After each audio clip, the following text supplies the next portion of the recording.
Welcome to Explain, a series of health education programs published by the Patient Education Institute, the leading provider of interactive health education. This video includes general medical information and does not replace the medical advice of your doctor or healthcare provider. If you have questions pertaining to your medical condition, ask your doctor or healthcare provider. Deep Brain Stimulation.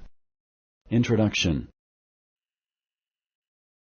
If your arms and hands tremble, simple activities like eating, drinking, and writing are difficult, and social activities like playing cards or golfing may be impossible. Medications are the main treatment for tremors. If your medications are no longer working well, your doctor may recommend deep brain stimulation. The decision to have the surgery is also yours. This patient education tutorial explains deep brain stimulation.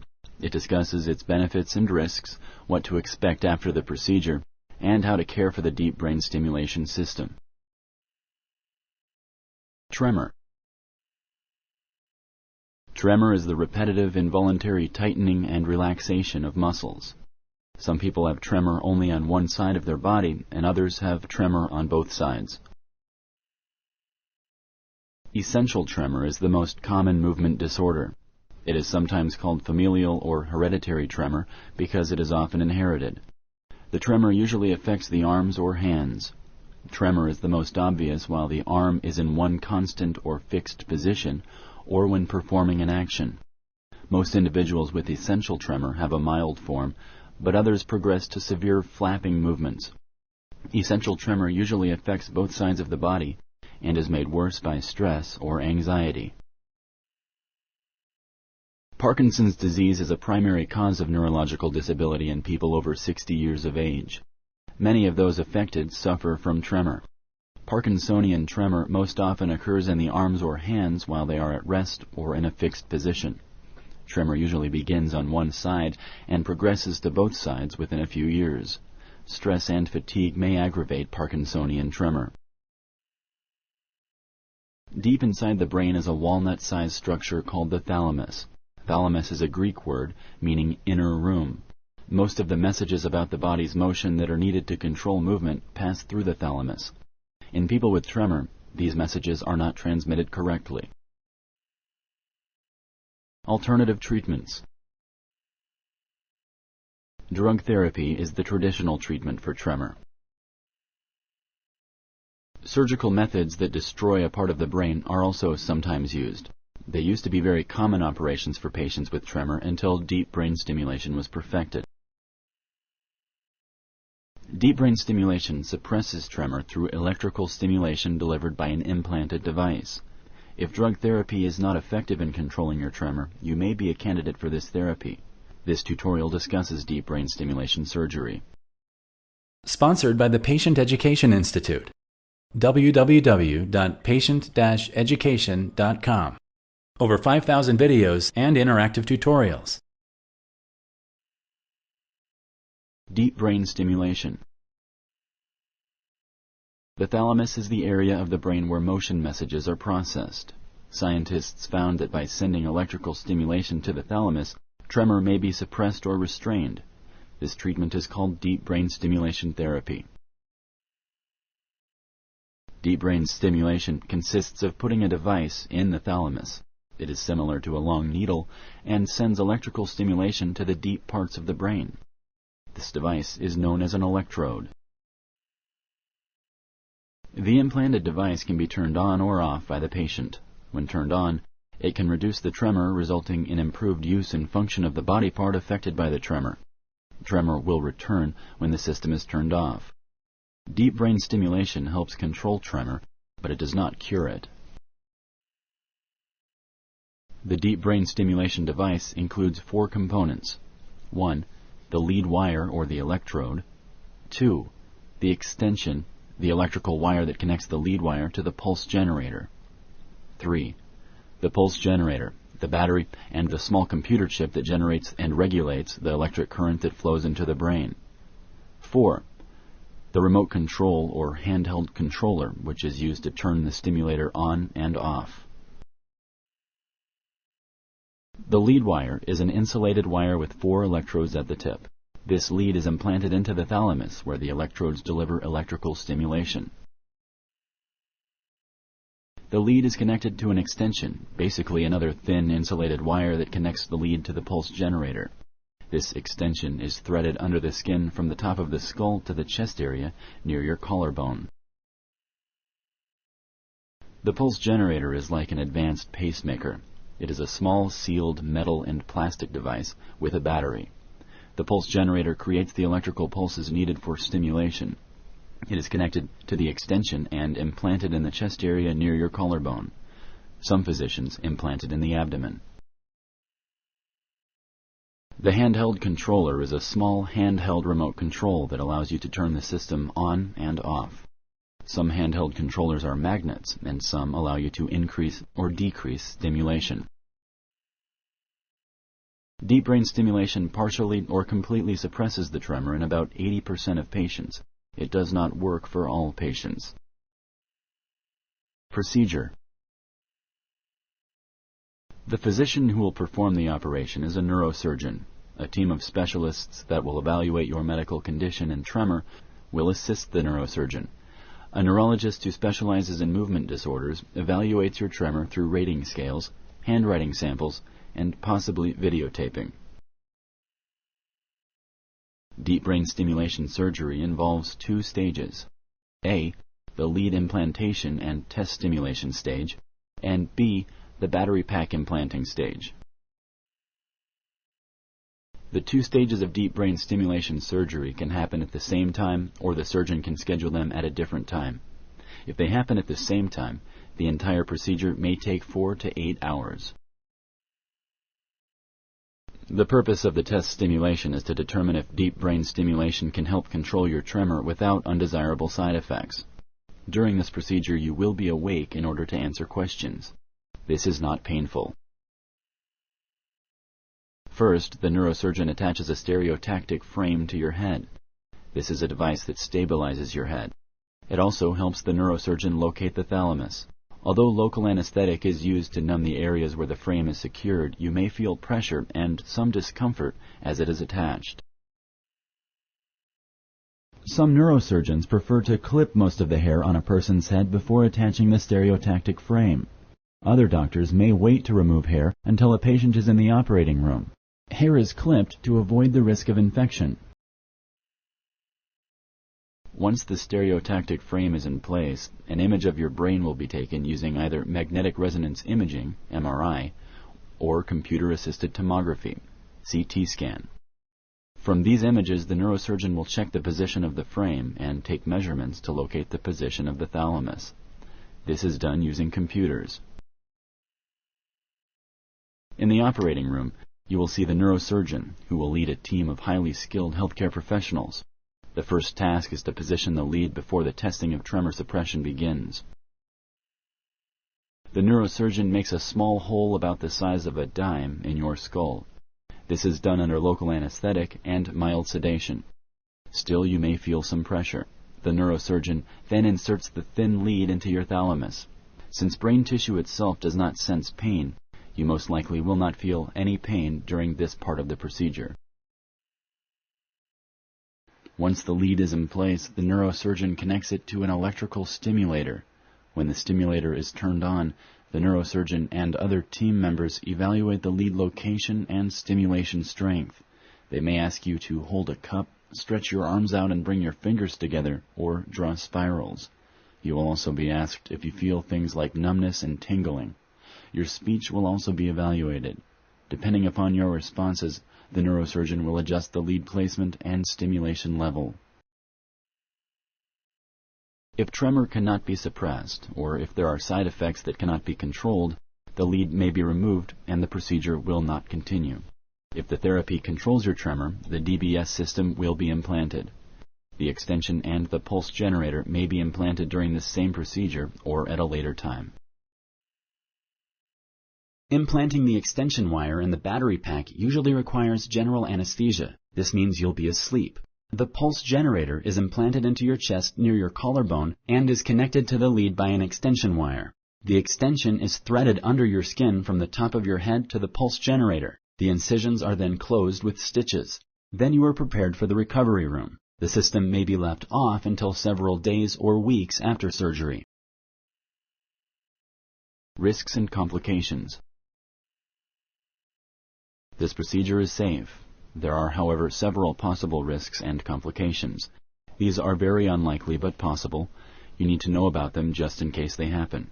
By being informed, you may be able to help your doctor detect complications early. The risks and complications include those related to anesthesia, surgery in general, stereotactic neurosurgery, and the implanted device. When general anesthesia is used during the device implantation stage, the related risks include nausea, vomiting, urinary retention, cut lips, chipped teeth, sore throat, and headache. More serious risks of general anesthesia include heart attacks, strokes, and pneumonia. Your anesthesiologist will discuss these risks with you and ask you if you are allergic to certain medications. Blood clots in the legs can occur due to inactivity during and after the surgery. These usually show up a few days after surgery. They cause the leg to swell and hurt. These blood clots can become dislodged from the leg and go to the lungs, where they will cause shortness of breath, chest pain, and possibly death. It is extremely important to let your doctors know if any of these symptoms occur. Sometimes the shortness of breath can happen without warning. Getting out of bed shortly after surgery may help decrease the risk of blood clots in the legs. Some risks are seen in any type of surgery. These include infection, bleeding, and skin scar. These are rare. Infection can involve the brain, the leads, the generator, or the extension wire. Such infections could spread to the brain and cause meningitis or brain abscesses. These are rare, but in case they happen, removal of the device and antibiotic therapy may be needed. Bleeding inside the brain may occur. It usually occurs in the first few hours after surgery. This is why the nurses watch the patient very closely. At the first hint of complications, a CAT scan will be obtained to check for the possibility of bleeding inside the brain. Small, deep blood clots may be left alone, but bigger ones may require another surgery. Blood clots in the brain as well as possible strokes from the surgery may result in permanent weakness, paralysis, blindness, speech problems, and maybe even death.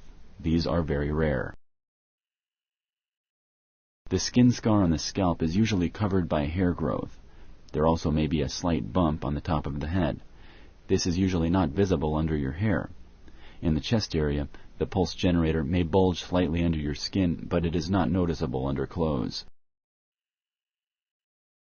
Implanting the deep brain stimulation device carries the same kinds of risks associated with any other stereotactic neurosurgical operation. These risks include leakage of fluid surrounding the brain and seizure. Rarely the fluid that surrounds the brain, also known as spinal fluid or CSF, may start leaking from the scalp incision. More sutures may be needed to stop that from happening. Seizures can happen because of abnormal electrical discharge from the brain itself. Most seizures are easily treated with medications. They are very rare. After surgery, you might be sleepy and experience headaches. Side effects from the actual stimulation are usually mild and go away when the stimulation is turned off. Your doctor can also adjust the stimulation so the side effects are eliminated or lessened. Side effects may include tingling in the limbs or face, facial and limb muscle weakness or partial paralysis, speech problems, dizziness or lightheadedness, movement problems or reduced coordination, jolting or shocking sensation. The lead may need to be repositioned if the tremor control or stimulation side effects are not satisfactory. This would require another surgery. After the procedure, usually you need to stay in the hospital for only 1 or 2 nights after the operation. A healthcare provider may turn the stimulator on and program the pulse generator before you leave the hospital. Some physicians prefer to wait several days or weeks to allow the brain to heal before turning on the system. Programming is done with a computer that communicates with the pulse generator. It does this through magnetic signals sent in the air and through your skin. This is called telemetry and is painless. The healthcare provider will find the best stimulation setting with the most tremor reduction and the fewest side effects. You will also be given an identification card that states you have a medical device. Be sure to keep this with you at all times. Tremor doesn't always return immediately after the procedure, even before the stimulator is turned on. In those cases, the healthcare provider may decide to leave the system off until the tremor returns. You may feel some pain or discomfort after leaving the hospital, especially headaches or neck pain. This may last several weeks. Your doctor can suggest medicine to make you more comfortable. Most patients, however, recover quickly and have very little discomfort during this time. Notify the doctor if you notice any of the following: changes in stimulation side effects, such as tingling in the limbs or face, speech problems, or changes in tremor control; pain, swelling, or redness at the incisions; dizziness or lightheadedness; persistent headache not relieved by medication.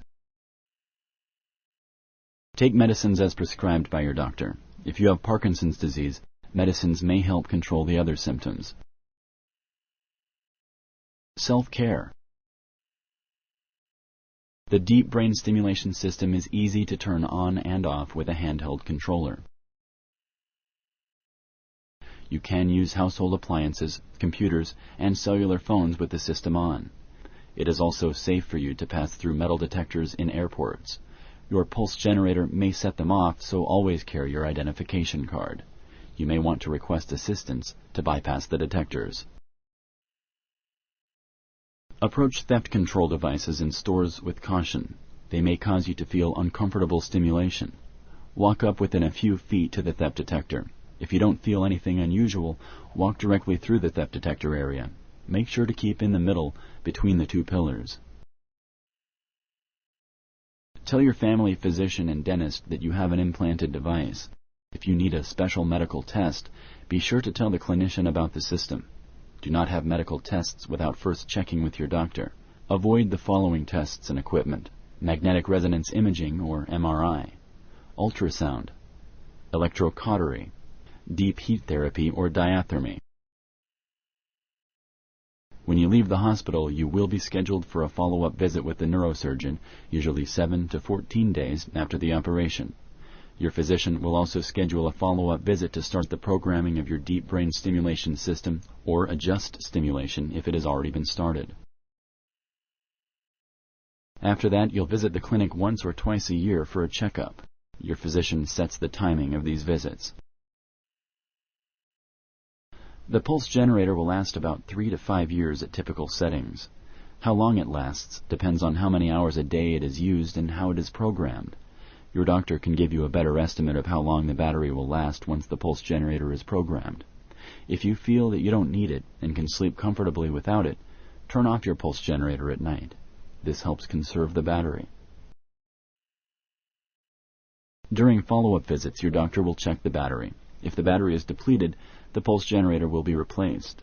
The lead in the brain is not replaced. Replacing the battery takes about an hour and is usually done as an outpatient procedure. This means you don't have to stay in the hospital. If you like this video, please like and share. For similar videos, subscribe to our channel. Conclusion. Essential tremors and tremors related to Parkinson's disease can be very disabling. They can lead the patient to a life of solitude and depression. Deep brain stimulation can be very helpful in resolving these symptoms. Deep brain stimulation helps the majority of patients, but not all of them. First, you will decide with your neurosurgeon if you want to have this procedure. During surgery, your healthcare team will do a test stimulation to determine if this procedure will help you control your tremors. If it does, the device will be implanted. Deep brain stimulation is safe and effective. The operation has some possible side effects. Learning about them may help you to detect them early if they happen. Thank you for using Explain.